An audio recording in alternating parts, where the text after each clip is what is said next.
Surabaya Mengaji. Yuk, dukung dakwah Surabaya Mengaji. Salurkan harta terbaik Anda untuk operasional dakwah.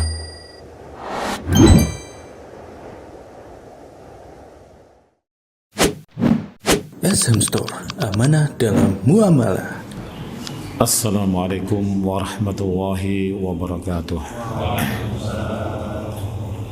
Innal hamdalillah nahmaduhu wa nasta'inuhu wa nastaghfiruh wa na'udzu billahi min sururi anfusina wa sayyiati a'malina may yahdihillahu fala mudilla lahu wa may yudlil fala hadiya lahu. Asyhadu an la ilaha illallah wahdahu la syarika lahu wa asyhadu anna Muhammadan 'abduhu wa rasuluhu la nabiyya ba'dahu wa la rasulah. Allahumma salli wa sallim wa barik ala nabiyyina wa habibina Muhammadin sallallahu alaihi wa ala alihi wa sallama taslima.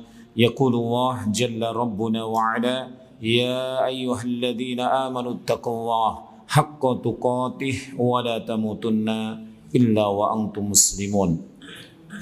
Wa qala aidan ya ayyuhan nasu taqu rabbakum alladzi khalaqakum min nafsin wahidah wa khalaqa minha zawjaha wa batha minhuma rijalan katsiran wa nisaa wattaqullaha alladzi tasaaluna bihi wal arham innallaha kana 'alaykum raqiba. Wa qala aidan ya ayyuhalladzina amanu taqullaha wa qulu qawlan sadida yuslih lakum a'malakum wa yaghfir lakum dhunubakum wa may yuti'illaha wa rasulahu faqad faza fawzan 'azima. Amma ba'du fa inna asdaqal hadithi kitabullah wa khairal hadi Muhammadin sallallahu alaihi wa ala alihi wasallam wa sharral umuri muhdatsatuha wa kullu muhdatsatin bid'ah wa kullu bid'atin dhalalah wa kullu dhalalatin finnar. Kaum muslimin wal muslimat rahimani wa rahimakumullahu jami'an. Masuk pada hari ke-7 dari rangkaian daurah Tazkiyatun Nufus. Pada pagi hari ini masih melanjutkan tentang aqsamul qulub, yaitu macam-macam daripada hati manusia. Terkait dengan macam-macam hati ini, kita mengingat sabda Rasulullah SAW yang diriwayatkan oleh Imam Muslim dari sahabat yang mulia Abdullah ibn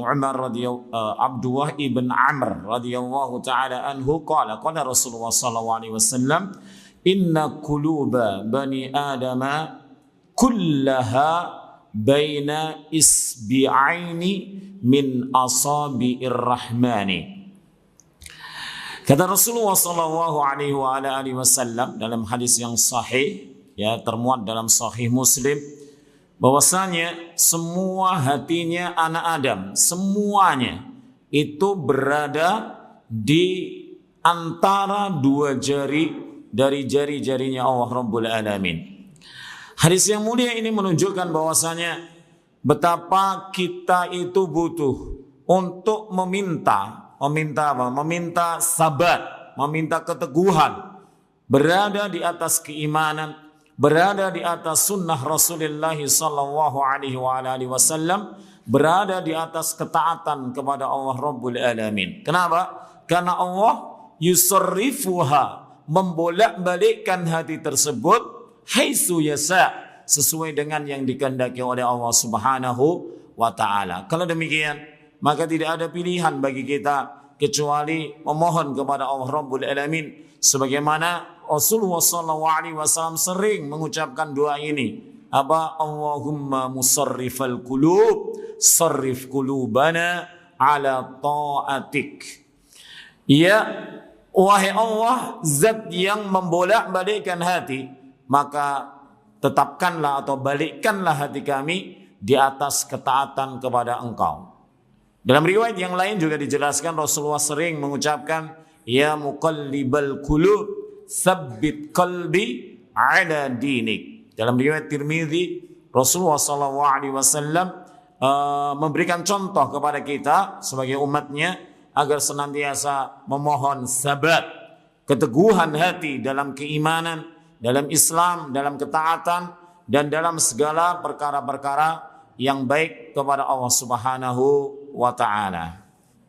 Kita lanjutkan wahai kaum muslimin tentang aqsamul qulub atau aqsamul qalbi kemarin.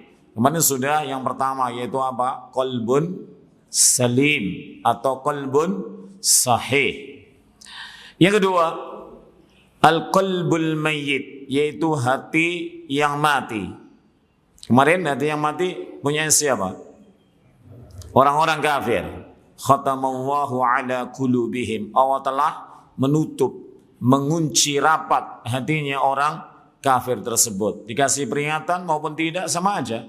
Gak bisa, karena Allah Subhanahu wa ta'ala sudah menyesatkannya, maka tidak ada yang bisa memberikan hidayah kepadanya. Al-qalbul mayyit wa huwa diddul qalbis salim. Maka hati ini adalah lawan daripada hatinya orang yang selamat. Fa huwa la ya'rifu rabbah. Maka hati yang berpenyakit hati yang mati ini tidak mengenal Rabbnya. Apakah kita diperintahkan oleh Allah Rabbul Alamin untuk mengenal Allah Rabbul Alamin? Ia diperintahkan di mana? Dalam surah Muhammad ayat yang ke-11. Fa'lam annahu la ilaha illallah. Fa'lam, maka ketahuilah, maka pelajarilah, maka kenalilah siapa? Tuhanmu. Yang tidak ada ilah yang berhak diibadahi dengan benar kecuali Dia Allah Rabbul Alamin. Maka porsi di dalam kita itu mempelajari ilmu, maka yang paling utama adalah ilmu yang terkait dengan hak-hak Allah Rabbul Alamin. Maka ini penting, yaitu tentang masalah apa? Akidah. Ya, tentang tauhid rububiyah, tentang tauhid uluhiyah, tentang tauhid asma dan sifat Allah Rabbul Alamin. Maka porsi yang kita cari atau yang kita berikan atau yang kita pelajari yang terbanyak itu adalah permasalahan tauhid. Ilmu itu mulia ataupun tidak, itu terkait dengan apa yang dipelajarinya. Kalau ilmu terkait dengan Allah Rabbul Alamin, Sang Pencipta, Sang Pemberi rizki dan lain sebagainya, maka ini jauh lebih mulia daripada ilmu-ilmu yang lainnya. Fahuwa la ya'rifu rabbah. Hati yang mati tidak mengenal Rabbnya. Wala ya'buduhu bi amrih. Dan hati yang mati ini juga tidak mengibadai Allah dengan perintahnya. Tapi perintah siapa? Perintah perasaannya, perintah hawa nafsunya, perintah syahwatnya. Dia mengibadai Allah, tetapi juga dengan perintah gak enak sama tetangga atau yang lainnya gitu. Wa ma yuhibbuhu wa yardah, dan juga tidak tidak mencintai Allah dan juga tidak rela Allah itu sebagai Tuhannya. Maka kita lihat hati yang mati mencari Tuhan selain Allah Subhanahu wa ta'ala. Bal huwa waqifun ma'a sahwatih, bahkan dia menetap dengan apa? Gelora sahwatnya, waladzatih, dan juga kesenangan sahwatnya, walau kana fihi sakhatun atau sukhtun, yang bisa dibaca dua. Walaupun di dalamnya itu ada apa? Kemurkaan Rabbih, yaitu kemurkaan Rabbnya, wa ghadabuh, dan juga kemarahan Allah Rabbul Alamin. Fahuwa la yubali, maka hati yang mati ini tidak peduli. Idza faza bisyahwatih wa haddih radiya rabbuh am sahita. Maka hati yang mati ini enggak peduli, yang penting enjoy, yang penting enak, yang penting senang dengan syahwatnya. Mau Allah murka, mau Allah ridha, enggak peduli. Ya, yang penting apa? Yang penting mencocoki syahwatnya. Naudzubillahi min dzalik. Hati yang mati ini kelihatannya pada zaman sekarang ini banyak atau sedikit, Pak? Banyak sekali. Ya, saya pernah khutbah Id di Sidoarjo. Di Sidoarjo.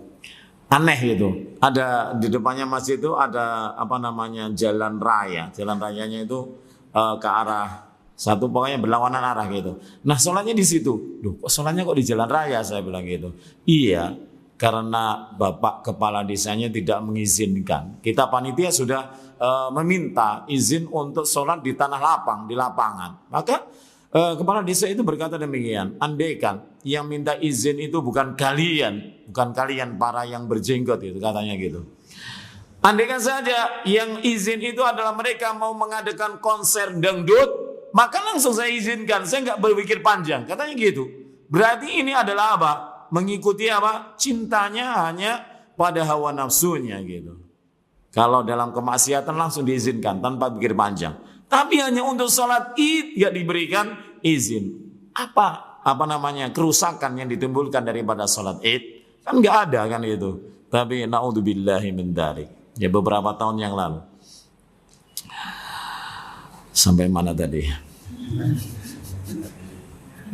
Fahuwa muta'abbidun li ghairillah, maka dia itu beribadah kepada selain Allah. In ahabba li hawa, kalau dia cinta mencintai, maka dia mencintai karena hawa nafsunya, bukan mencintai karena Allah Rabbul Alamin. Tadi contoh yang saya gambarkan itu mencintai karena apa, Pak? Hawa nafsu. Ya, hawa nafsu. Masya Allah, orang itu kalau sudah atau belum diberi hidayah oleh Allah Rabbul Alamin mendengarkan musik, senangnya Masya Allah. Ya, bahkan kemarin saya mendengar ada beberapa orang dari Pontianak, jauh dari Kalimantan Barat itu. Lihat konser apa yang kemarin di Jakarta itu baru-baru itu. Blackpink, apa enggak ngerti loh. Ya Allah, dia tiketnya berapa, pesawatnya berapa? Inna lillahi wa inna ilaihi raji'un. Jadi cintanya itu hanya ya, kalau dia mencintai maka cintanya itu sesuai dengan hawa nafsunya. Wa in abghada li hawa, kalau dia benci maka kebenciannya itu terkait dengan hawa nafsunya. Ya, betapa banyak manusia yang membenci daripada dakwah salaf. Ya, betapa banyak gitu ya dibubarkan, bahkan bangun masjid saja sampai sekarang nggak bisa gitu, nggak bisa meneruskan ya. Pondoknya siapa itu? Pondoknya di mana itu, di Ustaz siapa? Ya sampai detik ini belum bisa gitu ya Allah. Semoga Allah Subhanahu wa taala memudahkannya. Jadi wa in abghada li hawa. Kalau dia membenci maka bencinya karena hawa nafsunya. Wa in a'ta li hawa. Kalau dia memberi maka dia memberi karena hawa nafsunya. Wa in mana'a li hawa. Kalau dia menolak maka dia menolak karena hawa nafsunya. Fahawahu asirun indah. Maka hawa nafsunya ini yang memberikan pengaruh di sisinya. Memberikan pengaruh. Ya na'udzubillahi min dzalik. Wa ahabbu ilaihi min ridha maulah. Dan jauh lebih dicintainya daripada keridhaan Tuhannya. Ini ngeri ya, hati yang mati. Sedemikian ini. Fal hawa imamuh, maka hawa nafsunya itu adalah imamnya. Wasyahwatu qaiduh, dan sahwatnya itu adalah pemimpinnya. Wal jahlu saikuh, sedangkan kebodohan itu saik itu driver atau yang mengendalikannya.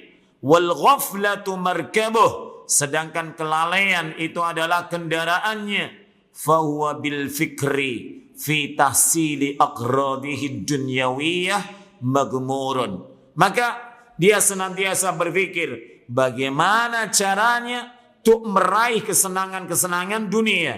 Magmur, dia ditipu dengan hal tersebut. Dunia semakin kita kejar, semakin dia berlari menjauh daripada kita. Tetapi orang yang mengejar akhirat, maka dunia itu akan mengiringinya. Ini adalah kunci. Kalau kita itu menolong Allah, pasti kita akan ditolong oleh Allah Subhanahu wa taala. Dan dunia itu mengikutinya. Insya Allah nggak mungkin orang yang hidup di dunia kemudian dia bertakwa kepada Allah, kemudian dia kekurangan. Mungkin? Nggak mungkin. Kalau ada orang yang menyatakan bertakwa kemudian masih kekurangan, nggak cukup dari pemberian Allah Rabbul Alamin, maka ketakwaan ini perlu dikoreksi. Bukankah Allah Rabbul Alamin berfirman dalam surah At-Talaq bagaimana? Wa may yattaqillah yaj'al lahu makhraja wa yarzuqhu min haitsu la yahtasib. Orang itu kalau bertakwa kepada Allah Rabbul Alamin, maka Allah akan memberikan jalan keluar dari semua permasalahan yang dihadapinya. Yang masih jomblo cari istri belum ketemu-ketemu, kalau dia bertakwa maka Allah akan memberikan jalan keluar. Allah akan menyegerakan untuk mendapatkan jodoh yang terbaik baginya. Kalau orang yang berusaha kok enggak sukses-sukses, enggak berhasil-berhasil, kalau dia bertakwa dengan sebenar-benarnya, maka Allah akan urai permasalahannya itu dan lain sebagainya. Ya, kalau ada pasangan suami istri belum memiliki anak, dikarunia anak sudah nikah 10 tahun, 20 tahun, 30 tahun. Kalau dia bertakwa kepada Allah Rabbul Alamin, yakinlah bahwa Allah akan memberikan keturunan yang terbaik bagi keduanya. Ya, betapa banyak kisah orang yang diuji oleh Allah Rabbul Alamin belum memiliki momongan, kemudian dia semakin memperbaiki peribadahan dan hubungannya kepada Allah. Kemudian setelah pernikahan 20 tahun, 25 tahun baru memiliki anak. Maka ini adalah kita yakin bahwasanya Allah Rabbul Alamin akan memberikan jalan keluar dari semua permasalahan dengan takwa. Ya, dengan takwa, bahkan memberikan rezeki dari arah yang tidak disangka-sangka. Bukan seperti tadi, ya, semakin mengejar dunia. Wa bisakratil hawa, dan dengan mabuknya dengan hawa nafsu.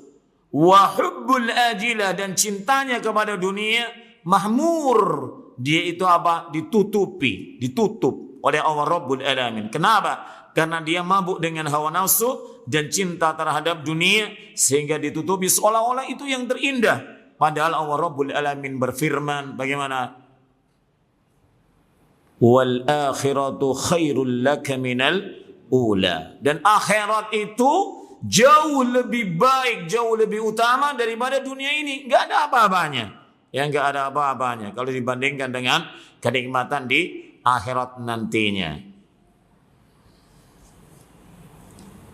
Yunada ilallahi wa ila daril akhirati min makanin ba'idin fala yastajibu linnasihi.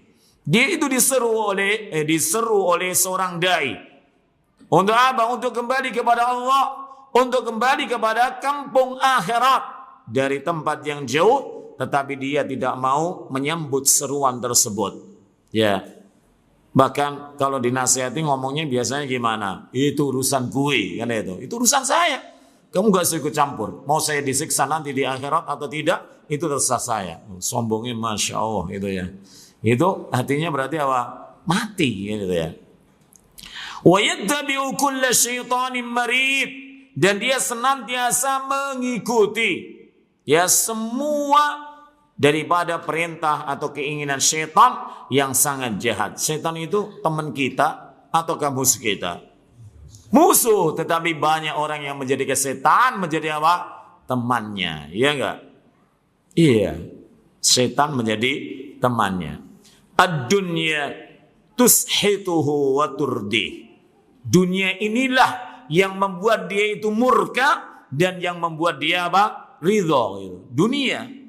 Tetapi kalau hati yang hidup bukan, tetapi Allah. Karena Allah yang membuat dia marah dan membuat dia ridho. Ya, contoh saja di zaman Rasulullah SAW, orang atau sahabat yang hatinya itu hidup, maka ketika melihat ada seorang wanita yang dilecehkan, seorang wanita yang dilecehkan, ditepuk pantatnya atau gitu ya, atau dilecehkan pokoknya, maka dia marah. Ya, sampai berkelahi membela daripada kehormatan saudarinya. Tapi sekarang tidak demikian. Ya, mau dilecehkan, mau diapakan terserah, itu urusan kalian dengan dia gitu ya. Gak ada peduli. Kurangnya ada kepedulian. Bahkan sampai seorang suami juga kurang peduli dengan istrinya. Istrinya keluar rumah tanpa pakai jilbab. Halah cuma jemur saja kok gak apa-apa loh. Gak apa-apa bagaimana? Urusannya sedih ya di hadapan Allah Rabbul Alamin. Anak gadisnya, ibunya berjilbab, bapaknya berpeci. Kemudian anak gadisnya gimana? Tanpa menutup aurat, ya, tanpa memakai jilbab, dibiarkan saja. Masih remaja nggak apa-apa gitu ya. Padahal wanita itu biasanya menjadi balik itu usia berapa? Rata-rata SD dulu banyak yang head sudah, ya toh. Berarti dia sudah balik, wajib untuk menutup seluruh anggota tubuhnya dari pandangan lelaki-lelaki yang bukan mahramnya. Tapi naudzubillah min dzalik. Ya, terkadang SD, masih SD, masih SMP gitu. Padahal sudah balik. Ya, naudzubillah min dzalik. Maka kurangnya kepedulian terhadap perkara-perkara seperti ini menunjukkan bahwasanya hatinya itu sudah mungkin saja sudah mati, atau minimnya hatinya berpenyakit. Wal hawa yasummuh, Sedangkan hawa nafsunya itu membuatnya tuli amma siwal batil, kecuali dari kebatilan. Kalau dari kebatilan enggak tuli dia. Tapi kalau dari selain kebatilan dia tuli, telinganya menjadi tuli. Ya, kenapa? Diajak Mas besok ada kajian di sana. Apa materinya? Kitab Tauhid. Tuli, enggak mau mendengarkan. Pada akhirnya mendengar, tetapi dia tuli, ya tuli, nggak mau peduli gitu ya. Dia tidak tuli kecuali dalam permasalahan apa? Kebatilan. Di sana ada konser, langsung telinganya terbuka gitu. Wa yu'mih, dan juga membuat apa? Membuat buta matanya, ya melihat, tetapi hakikatnya tidak melihat. Famukhalatatu sahibi hadal qalbi saqamun. Maka berteman dengan orang yang memiliki hati yang mati itu adalah sebuah penyakit yang menular, ganas ini ya. Maka kita tidak boleh mendekat daripada orang yang hatinya sudah mati. Tadi ciri-cirinya banyak sekali, sudah dijelaskan oleh penulis kitab ini. Wa mu'asyaratuhu summun, sedangkan bergaul dengannya itu adalah racun. Racun itu menghidupkan atau mematikan, ya. Wa mujalasatuhu halakun, dan bermajlis dengannya, ngobrol dengannya itu adalah sebuah kebinasaan. Maka hendaknya kita mengenal, ya, orang-orang di sekitar kita. Hati mereka itu seperti apa gitu. Hati, ciri-cirinya secara dohir telah ditunjukkan tadi. Ya, maka hendaknya kita berhati-hati agar tidak tertulari daripada orang-orang yang sudah memiliki hati yang mati. Nah, misal saja kita ketahui pada diri kita, hati kita sudah mati. Bagaimana? Apa yang kita perbuat? Maka kita harus menghidupkannya. Kita memohon kepada Allah Rabbul Alamin agar Allah menghidupkan kembali hati kita, kemudian mengobatinya. Ya, kemudian mengobatinya. Yang ketiga, yang terakhir adalah al-qalbul marid, yaitu hati yang berpenyakit. Kelihatannya banyak orang-orang juga yang memiliki hati yang berpenyakit. Qalbun lahu hayatun, yang dimana hati ini memiliki kehidupan, memiliki ciri daripada hati yang pertama, yaitu hati yang salim. Wa bihi illatun, tetapi juga ada apa? Ada penyakitnya, ya ada penyakitnya. Tamuddu hadhihi marratan wa hadhihi ukhra. Maka yang memberikan pemasok atau apa ya? Yang memberikan, terkadang dia itu hidup, terkadang dia juga apa? Mati, bisa gitu loh. Pokoknya la yamutu wa la yahya. Wa huwa lima ghalaba alaihi minhuma. Maka hati yang berpenyakit ini, mana yang menguasai di antara keduanya? Apakah hati yang hidup ataukah hati yang memiliki apa? Penyakit tadi. Fafihi min mahabbatillahi ta'ala. Dalam hati yang berpenyakit ini ada cinta kepada Allah Rabbul Alamin. Wal imanu bih, dan juga ada keimanan. Wal ihlas, ada juga keikhlasan.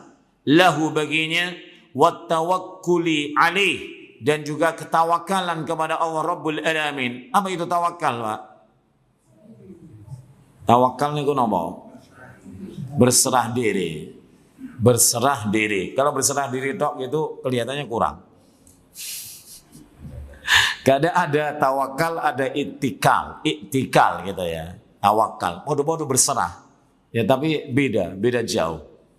Kalau at-tawakkal itu dikatakan oleh sebagian para ulama sidku i'timadil qalbi ala Allah tabaraka wa ta'ala fi jalbil manfaati wa daf'il madarrati min umuri dunya wal akhirah. Itu artinya apa? Tawakal. Apa kuwi? Ya, tawakal itu adalah sidku i'timadil qalbi, yaitu apa? Benarnya sebuah penyandaran. Penyandaran itu betul-betul benar gitu ya. Kepada Allah Rabbul Alamin. Untuk meraih daripada sebuah manfaat atau menolak daripada madarat, bahaya dalam semua urusan baik dunia maupun akhirat. Itulah tawakal. Dan tawakal harus menjalankan sebab. Ya, sebabnya harus dilakukan. Tapi beda kalau seorang itu hanya menyandarkan itu tok, itu namanya itikal, tidak mengambil sebab. Contohnya gini, kalau ada orang dinasihati, Mas yo mbok mergawe apa kono, ya cirine pengen sukses tapi enggak mau mergawe gitu ya. Kemudian dia ngomong, alah nek kalau saya ditakdirkan kaya lah kaya gitu. Itu namanya itikal, bukan tawakal. Tapi kalau tawakal itu bersandar kepada Allah, tetapi dengan mengambil usaha. Walaupun usaha itu kecil, walaupun sebab itu kecil. Contohnya apa? Rabbul Alamin ketika ibunda Maryam ya radhiyallahu taala anha itu habis melahirkan Isa alaihi salam. Ya sendiri kan, enggak ada bidan, enggak ada dokter spesialis kandungan, enggak ada gitu ya. Maka setelah melahirkan, bagaimana kondisinya orang yang melahirkan? Itu lemah di atas kelemahan. Maka tentu membutuhkan makanan. Apakah makanan kemudian jatuh dari langit? Tidak. Ya. Tetapi Allah Rabbul Alamin memerintahkan kepada ibunda Maryam untuk Untuk mengambil sebab. Ya, dalam Al-Qur'an dijelaskan wahuzzi ya bijid'in nahlati, dan goyangkanlah pangkal kurma. Kalau kita melihat pohon kurma, Pak, pohon kurma itu seberapa, Pak? Sepohonnya bayem? Tidak kan? Gede gitu ya, seginilah ya. Di jalan antara King Abdul Aziz, Bandara King Abdul Aziz sampai ke Masjid Nabawi. Itu di perjalanan ya, di kanan kita, di tengah perjalanan itu ada Ada pohon kurma yang gede gitu. Kalau kita kita rangkul itu nggak muat tangan kita, kurang gede. Ini diperintahkan oleh Allah untuk menggoyangkan. Ibunda Maryam itu disuruh menggoyangkan. Kira-kira goyang apa enggak? Wallahi jenengan 10 orang laki-laki yang kuat-kuat, wallahi tidak bergerak itu ya. Saking kokohnya. Ini Allah Rabbul Alamin memerintahkan. Bukti apa? Bahwasanya tidak hanya tawakal saja, tetapi diperintahkan untuk mengambil sebab, untuk melakukan usaha. Nilainya itu urusan Allah Rabbul Alamin. Maka ketika itu ya Allah berfirman, dan berguguranlah rutab, yaitu kurma-kurma yang masih muda tapi sudah sudah matang gitu, tapi baru matang gitu loh ya. Maka ini menunjukkan bahwasanya tawakal itu penting untuk mengamalkan usaha. Kita mau masuk surga, maka kita juga harus bertawakal dengan dengan mengambil sebab, dengan sholat, dengan puasa, dengan mengaji dan lain sebagainya ya. Ma huwa madatu hayati, yang dimana semuanya tadi cinta kepada Allah, keimanan, ikhlas, tawakal dan lain, itu merupakan unsur daripada kehidupan hati. Unsur daripada kehidupan hati. Apa ya unsur itu? Apa unsur mada itu? Modal boleh ya, unsur daripada kehidupan ya, atau boleh juga makanannya hati. Kalau mau hidup itu ya dengan itu, dengan cinta kepada Allah, dengan keimanan, dengan keikhlasan, dengan tawakal. Wa fihi min mahabbatis syahwat, dan pada hati yang berpenyakit itu juga ada cintanya kepada syahwat. Masih suka sering buka di HP-nya cewek-cewek yang cantik-cantik, kan nggak diketahui di kamar gitu sambil tidur-tiduran. Ini wa fihi min mahabbatis syahwat wa isariha, dan bahkan mementingkan daripada memenuhi syahwatnya, wal hirsi ala tasiriha, dan al-khirs bersemangat untuk meraih daripada gelora syahwat tersebut, wal hasad, dan hati yang berpenyakit juga di dalamnya ada hasad. Ya hasad ini ngeri Pak. Dan hasad ini ya bisa kalau hasadnya itu keterlaluan gitu, apa yang dilihatnya bisa hancur. Ya. Karena punya ustadz namanya Ustadz Abdurrahman Buton gitu ya. Beliau pernah tinggal di mana? Di Saudi Arabia beberapa waktu, dan kemudian beliau mengisahkan ketika mengajar kami bahwasanya tentang hasad ini bahaya, sampai bangunan yang menjulang langit itu roboh ya, karena hasadnya keterlaluan gitu ya. Tapi alhamdulillah di negeri kita kelihatannya nggak ada ya. Jarang gitu. Tapi di negeri-negeri Arab Masya Allah. Ngeri gitu ya. Sampai bangunan-bangunan rata-rata itu ada apanya tulisan apa? Masya Allah. Jadi jenengan kalau takjub gitu ya. Dengan istrinya yang cantik. Jangan lupa membaca apa? Masya Allah. Kalau bilang, wah luar biasa cantiknya. Bisa jadi dibalik menjadi apa? Jelek nantinya ya. Begitu pula kalau kagum terhadap anaknya, terhadap cucunya, maka jangan lupa bilang apa? Masya Allah. Ya. Wal kibr, dan juga dalam hatinya orang yang berpenyakit itu ada apa? Ada kesombongan. Wal ujbu, dan juga ada ujub. Ma huwa madatu halakih, yang itu merupakan unsur daripada apa? Kehancurannya. Wa atabah, dan kerugiannya. Nah, ini sudah disampaikan oleh mu'alif di sini ya, tentang apa? Tentang modal kita. Bagaimana kita mau memiliki hati yang hidup dan juga kita menghindar daripada hati yang apa? Berpenyakit atau hati yang mati. Fahuwa mumtinun min da'iyain, dan dia itu diberi dari dua penyeru.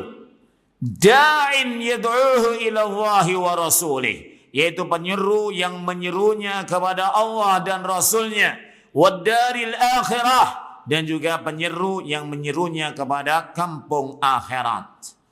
Wadain, dan ada penyeru yang kedua, yad'uhu ilal ajilah, yang dia menyeru kepada apa? Kesenangan semu dunia semata. Wa huwa innama yujibu aqrabahuma minhu baban, maka hati yang berpenyakit itu menerima seruan yang mana? Yang pertama atau yang kedua? Itu tergantung ya. Dia itu posisinya lebih dekat dari yang mana? Kalau dia itu lebih dekat daripada yang pertama, ya, penyeru yang menyeru kepada Allah dan Rasulnya dan juga kampung akhirat, maka dia menerimanya. Wa adnahuma ilaihi jiwaran, dan yang paling dekat ya dia bertetangga. Ya, dia bertetangga dengan siapa gitu. Kalau dengan yang pertama alhamdulillah baiklah dia, tapi kalau bertetangga dengan yang kedua maka jadilah dia buruk. Itulah yaitu tiga daripada macam hati kita. Mari kita introspeksi ya hati kita. Bukan hanya ilmu ini sekedar ilmu lisan, tidak ya, tapi kita resapi ya. Mari kita masukkan ke dalam hati kita, kemudian kita renungkan. Diri kita itu, hati kita itu yang mana? Yang pertama, yang kedua, atau yang ketiga? Mungkinkah ketiga-tiganya ada pada hati kita? Gak mungkin ya.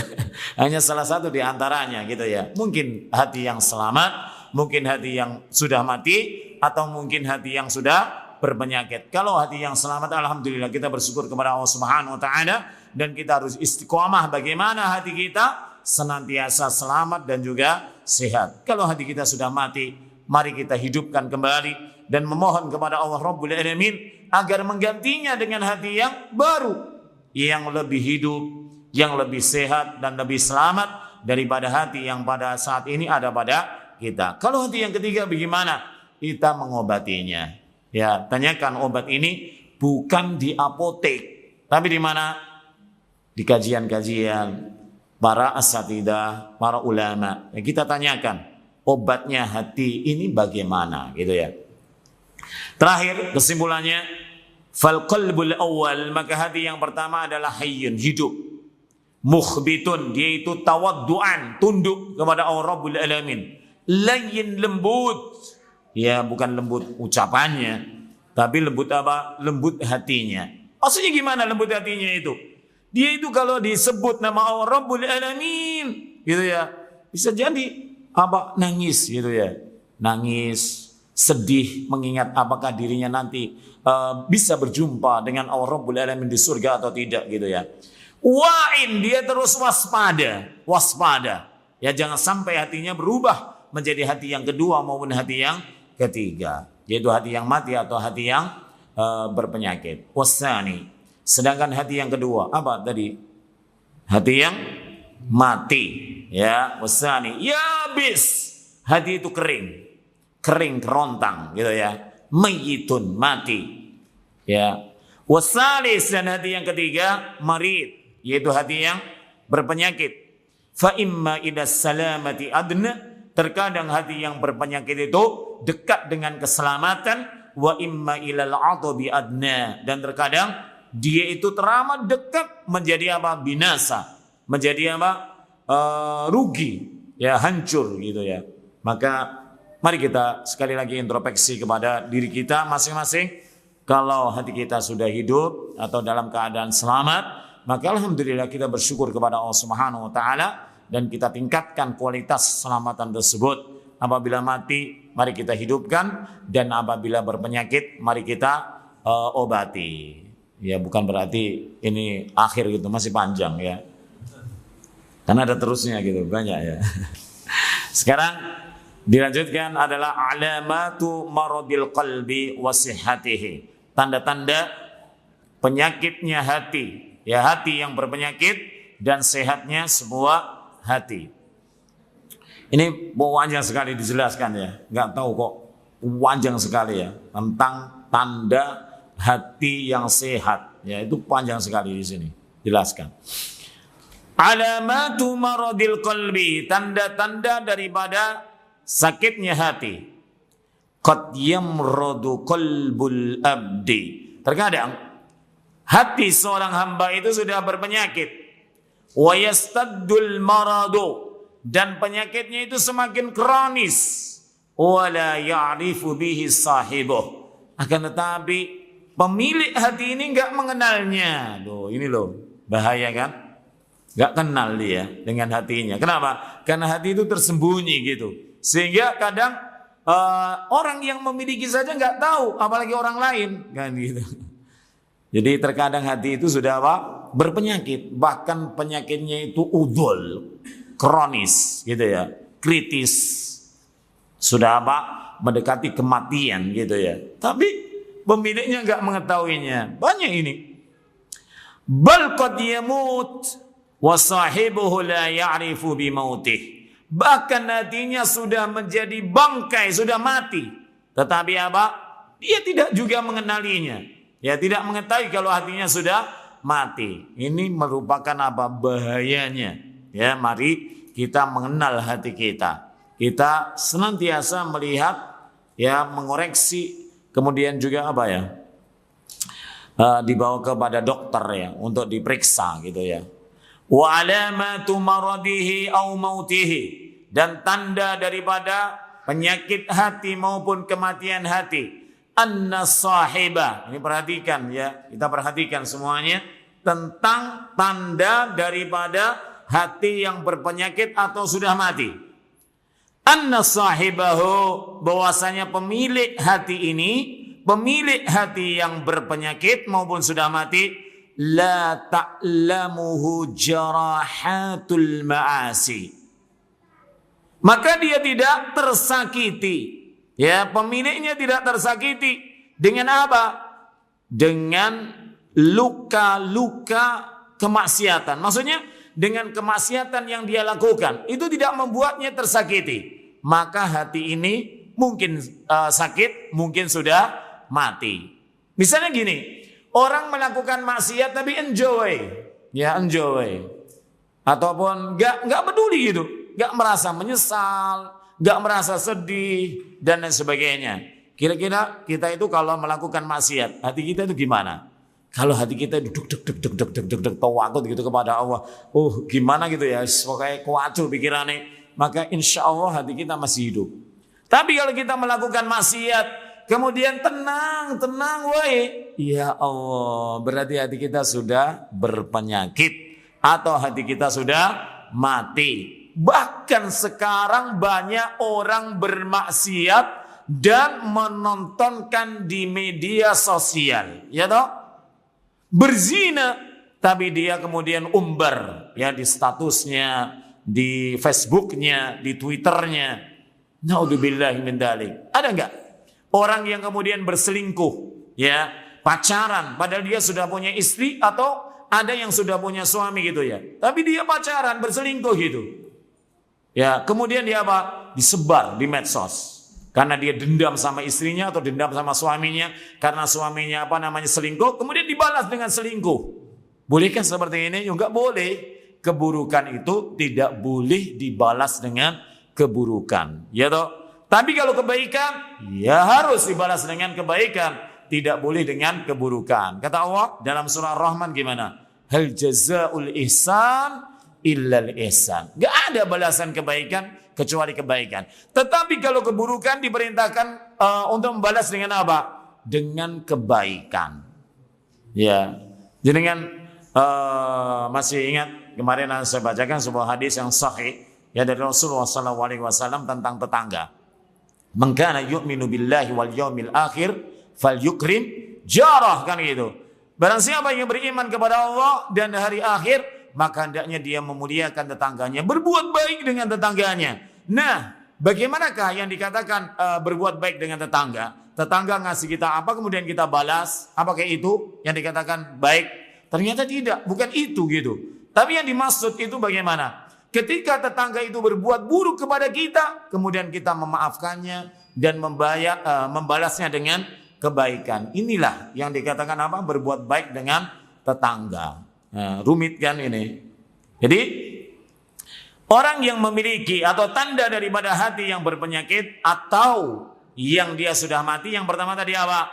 Dia tidak tersakiti dengan kemaksiatan yang dilakukannya. Ya, kalau jenengan misalkan saja ya melakukan kemaksiatan, kemudian kok derwedek kabeh itu ya. Pernah Pak mengalami gitu, berbuat maksiat, kemudian setelahnya cok tuwakut gitu ya. Hatinya itu apa namanya? Tidak tenang gitu ya, tidak tenang gitu. Maka ini adalah tanda bahwasanya hati Anda masih hidup. Tapi kalau berbuat maksiat tidak seperti itu, hatinya kok tenang, bahkan puas gitu ya, maka hati ini sudah apa? Sudah mati atau berpenyakit. Wala yauja'uhu jahluhu bil haqqi, dan dia tidak tersakiti dengan kebodohannya terhadap kebenaran-kebenaran. Maksudnya gimana?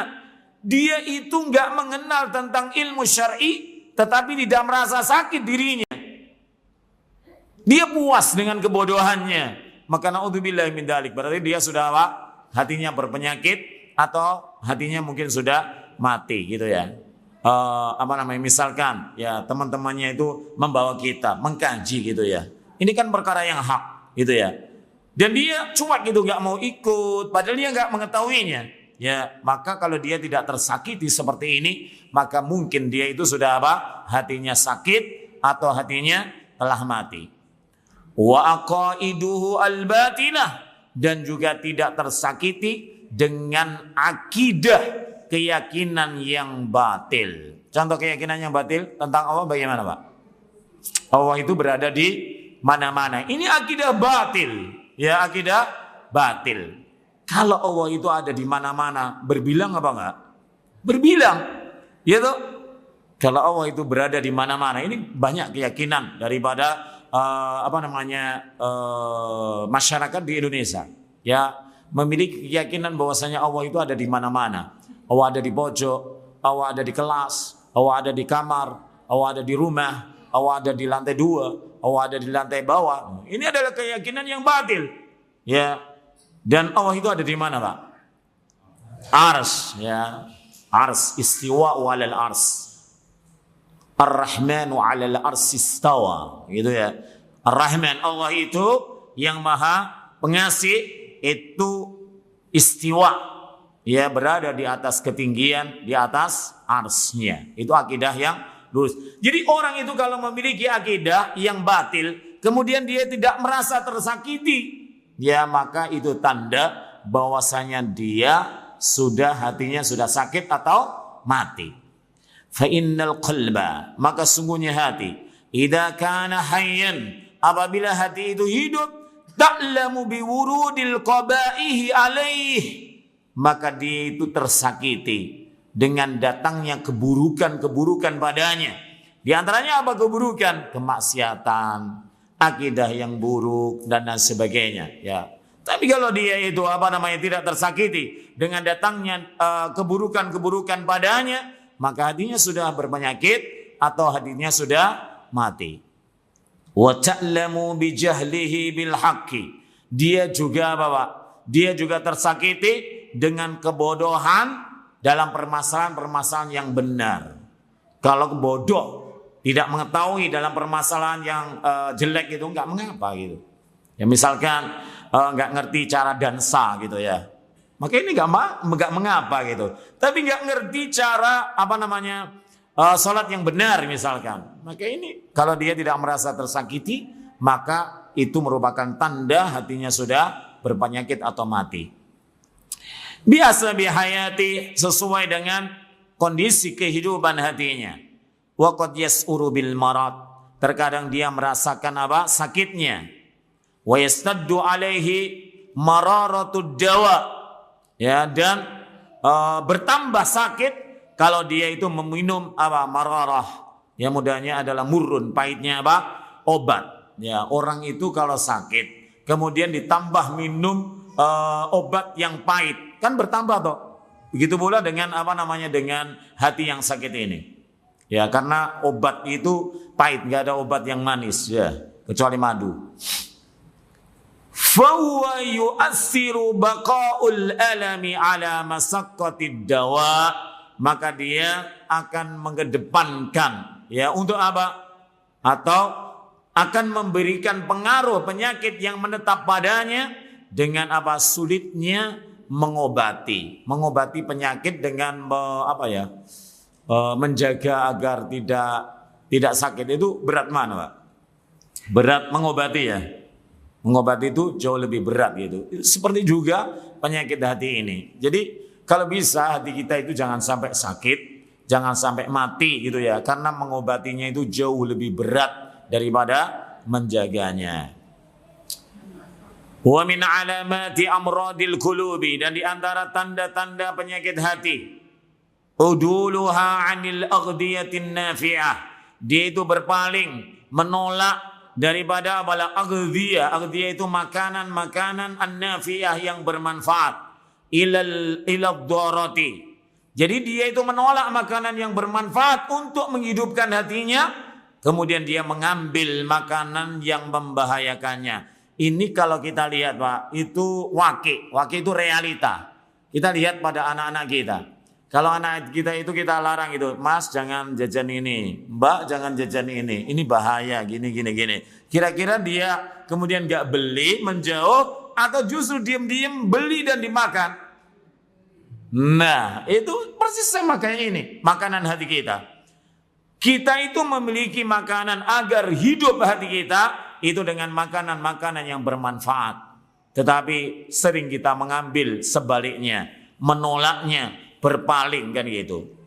Wa uduluha 'anid dawa'in nafi', dan dia juga menolak, berpaling daripada obat yang memberikan manfaat untuk hidupnya hati, untuk sembuhnya hati, ila da'iha ad-dar. Ya, berpaling kemudian tidak mengambil obat hati, justru mengambil racun yang membahayakan. Ya, coba lihat orang yang merokok. Merokok itu ditulis bahkan di kotaknya itu sampai rokok membunuhmu, ya toh. Kemudian di lehernya ini dilobangi. Tapi kira-kira dia berhenti enggak? Justru beli terus. Ya. Naudzubillahi min dzalik. Ini wakil gitu ya. Orang itu seringnya menolak daripada obat. Ya coba kalau rokok itu diganti dengan madu, loh, kan enak kan gitu ya. Fal qalbus sahih, maka hati yang sehat, yu'sirun nafi' asy-syafi, maka dia lebih mengutamakan yang bermanfaat, yang mengobati, ala dharil mu'di, daripada dhar, bahaya yang kemudian menyakitinya. Wal qalbul marid, sedangkan hati yang berpenyakit, bidididari, yaitu lawannya. Dia itu bagaimana? Mengutamakan yang bahaya daripada sesuatu yang memberikan manfaat baginya. Wa anfa'ul aghdiyah, dan yang paling memberikan manfaat, makanan yang paling memberikan manfaat bagi sehatnya hati, bagi hidupnya hati, itu adalah ghadhaul iman. Apa? Makanan keimanan. Maksudnya iya, keimanan kita itu harus kita tajdid, kita perbarui harus kita apa? Perkuat. Harus kita tambah. Loh, iman itu bisa tambah toh? Bisa. Ya, al-imanu yazidu wa yanqus. Iman itu bisa bertambah dan bisa apa? Berkurang. Yazidu bitta'ah. Iman itu bisa bertambah dengan apa? Ketaatan. Kalau berarti makanan yang paling bermanfaat bagi hati kita itu adalah keimanan. Berarti kita harus apa? Memperbanyak ketaatan kepada Allah. Ya, karena ini makanan apa? Makanan hati kita. Kalau dia itu terpenuhi gitu ya gizinya apa tadi, keimanan, maka insya Allah hatinya itu bisa menjadi apa? Menjadi sehat, kuat, ya, hidup gitu ya. Wa anfa'ul adwiyah. Nah, gimana kalau hati itu sudah mati atau dia berpenyakit? Ini ada.